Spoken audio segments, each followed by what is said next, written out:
பனைமரக் கொடியோட வர படகுகளை நம்மளோட வந்தியத்தேவன் பார்த்துக்கிட்டு இருக்கான். இது யாரு என்ன அப்படின்னு யோசிச்சுக்கிட்டே அங்கே இருக்க ஒரு பெரியவர்கிட்ட கேட்குறான். இவங்களாம் யாரு? இவங்களாம் யாரை சேர்ந்தவங்க? அவங்க பின்னால் வர ஓடங்கள்லாம் யாரோடது? இந்த வீரர்கள்லாம் ஏன் இப்படி மக்களை விரட்டுறாங்க அப்படின்னு கேள்வியாக கேட்குறான்.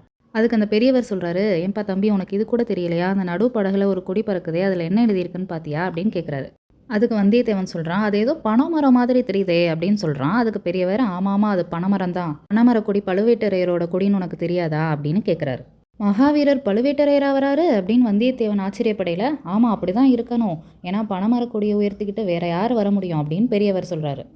பழுவேட்டரையரை பற்றி வந்தியத்தேவன் நிறைய கேள்விப்பட்டிருந்தான். உறையூருக்கு பக்கத்தில் இருக்க பழுவூர் தான் அவங்களோட நகரம். விஜயாலய சோழன் காலத்திலிருந்தே பழுவேட்டரையர்கள் ரொம்ப புகழ் பெற்றிருந்தாங்க. இவங்களுக்கு சோழ குடும்பத்தோட நல்ல ஒரு நட்பு இருக்கிறதுனால தனியாக கொடி வச்சுக்கிற உரிமை கூட அவங்களுக்கு இருக்குன்னா பார்த்துக்குங்களேன். இதில் நம்ம பெரிய பழுவேட்டரையர் 24 போரில் ஈடுபட்டவர். இப்போதைக்கு அரசாங்கத்தில் தனாதிகாரியாக இருக்கிறது இவர் தான். இவ்வளவு ஏன், சுந்தர சோழ மகாராஜாவுக்கு அடுத்து சாம்ராஜ்யத்தில் மிகவும் வலிமை மிக்கவர்னா அது நம்ம பெரிய பழுவேட்டரையர் தான். இதெல்லாம் வந்தியத்தேவன் யோசிச்சுட்டே வரையில அவரை பார்க்கணுன்ற ஆர்வம் அவனுக்கு ரொம்ப இருந்தது. ஆனால் என்ன பண்ணுறது, இளவரசர் ஆதித்த கரிகாலன் அவன்கிட்ட சொன்ன விஷயம் அவனுக்கு ஞாபகம் வந்தது. நீ சுத்த வீரன்றது எனக்கு தெரியும், ஆனால் நீ ஒரு அறிவாளின்னு சொல்லி தான் உன்கிட்ட இந்த பொறுப்பை நான் கொடுக்குறேன்.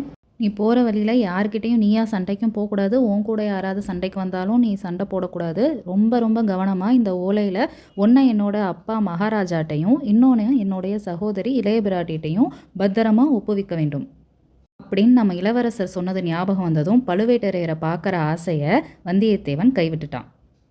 அதை விட குறிப்பாக பழுவேட்டரையர்களிடமும் அவரோட சித்தப்பா மதுராந்தகரிடமும் ரொம்ப ஜாக்கிரதையாக இருக்க சொல்லியிருக்காரு நம்மளோட இளவரசர். இதெல்லாம் யோசித்துட்டே வந்தியத்தேவன் குதிரையை தட்டி விட்டுட்டு கிளம்பிட்டான். ஆனால் நம்ம குதிரை ரொம்ப கலப்பாக இருக்கிறதுனால அதனால் நடக்கவே முடியலை.